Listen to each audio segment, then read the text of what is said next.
and welcome to the OVERDRIVE channel. I'm Christopher Chaves and I'm out here somewhere in Bangalore to ride the Ola S1 Pro electric scooter.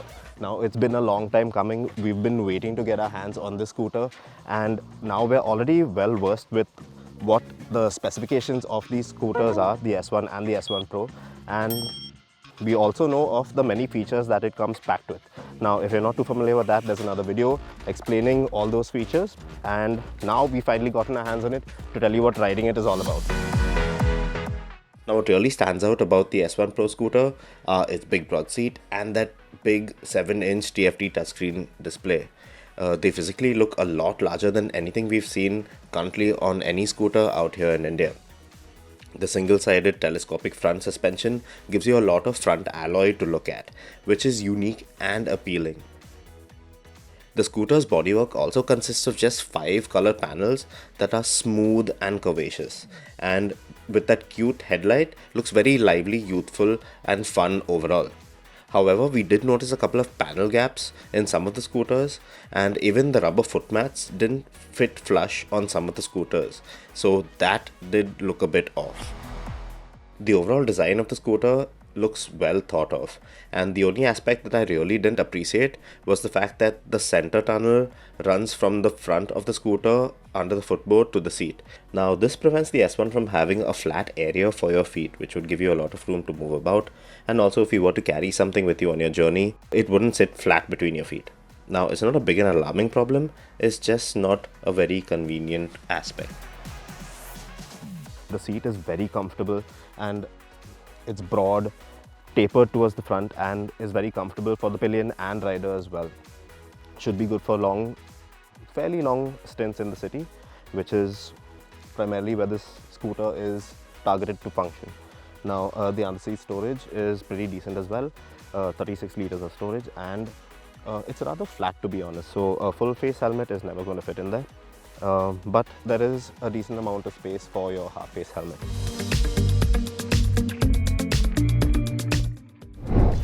The S1 Pro is powered by an electric motor that produces 8.5 kilowatts of peak power and 5.8 Nm of torque at the motor shaft.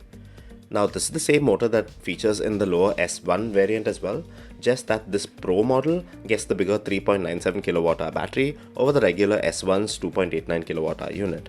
The Pro also gets 3 riding modes that basically alter the way this Ola scooter accelerates, which are normal, sport and hyper. In normal mode, the S1 Pro is quite dull and it appears to be set up for the elderly. Throttle response is lackluster and the scooter is very conservative in its power delivery.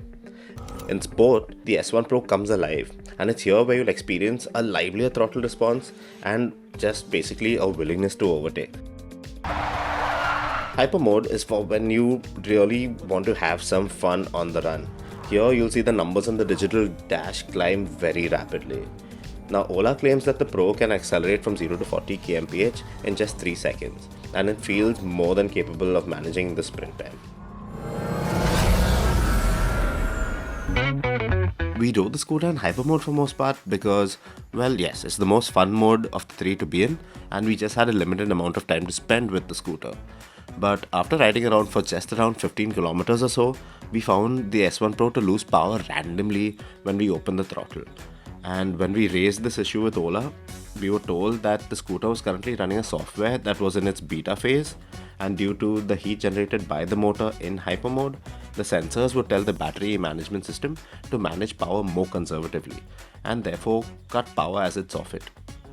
Now Ola says that this issue will be resolved by the time the company commences its test rides of the scooter, but if it doesn't manage to do so, this is definitely an issue that you'll not want to experience when you're out on some traffic-riddled dual carriageway performing an overtaking maneuver.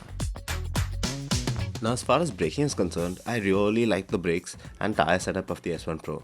The 12-inch alloy wheels look awesome and more importantly come clad with chunky 110/70 section MRF Zapper tyres, which provide a good amount of grip. There's no ABS, but the scooter does feature a combined braking system. And this location where we tested the S1 Pro at was paved, but it was quite rough and the tires really held their own on slippery surfaces. The bite from the disc brakes is nice and strong, but the brakes can lock up if you're not too careful.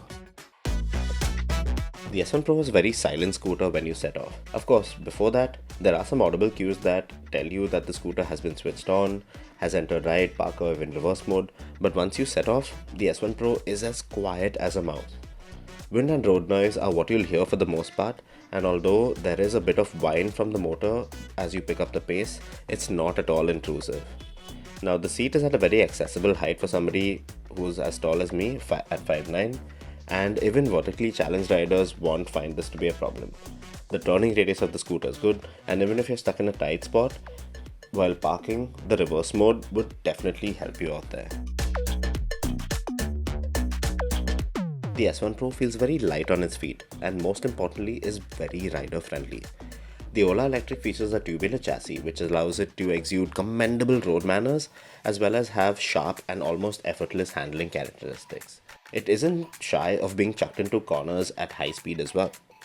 Now, the front suspension is set up moderately stiff while the rear is slightly on the softer side, but both work well in tandem to keep bumps at bay.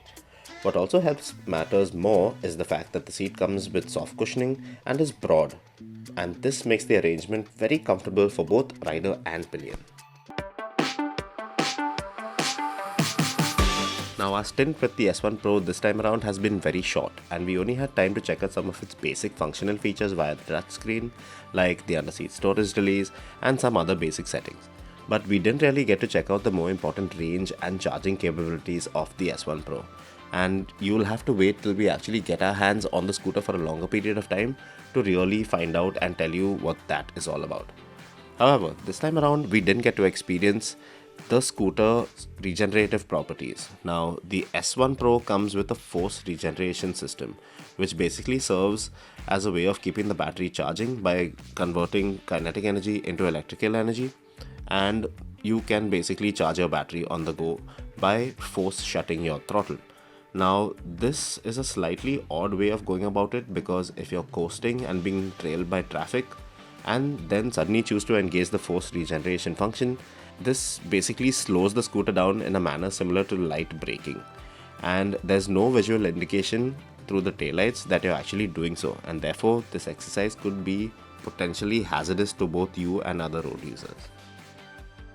Now, we haven't spent a great deal of time with the scooter, and we haven't really gotten to check out the charging aspects and to be honest, the range capability of the scooter as of now. But we have gotten a fair understanding of what the scooter is like to ride, and we have basically an understanding of its good and bad points as of now. So what we really like about the scooter is the fact that it's really nimble, it's agile, it's light, it's easy to maneuver, and it has a decent amount of power as well.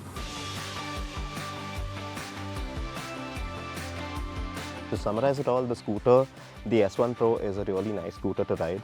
Yes, there are a couple of issues, but the problem is why you're paying this premium an amount over for the scooter is the fact that technology doesn't come cheap, and there's a lot of tech that's gone into this particular scooter. There are a couple of issues that the company has to sort out, and hopefully it will do so before you get your hands on it.